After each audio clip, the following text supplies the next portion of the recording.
All right, here's question number 7 from homework. I think this one's 13.2.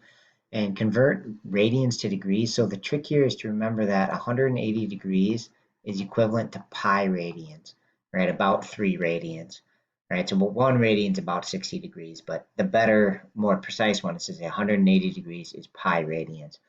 So that proportion, we're going to set it up and say, okay, we have -3 radians.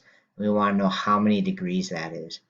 Okay, so just conceptually, this answer should be around -180, right? If this is about 3 and that's 180, then -3 should be about -180. So we're going to get somewhere in that ballpark for our answer. Okay, so what I'm going to do here is put x because this is an unknown amount, and then we're just going to do our cross product. So I'm going to do -3 times 180 equals pi times x.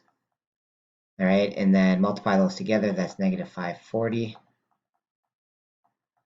Okay, and then normally on these, the pi's will cancel out, but since our radians didn't have pi in it, it doesn't cancel out. So to solve it for x, we're just going to divide by pi.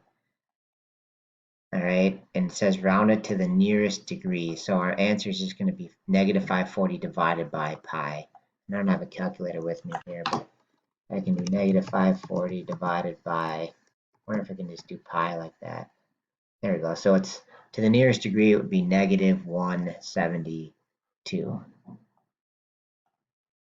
We have -172. So -172 degrees, which is what we kind of were expecting. It'd be about a -180. So we got a reasonable answer.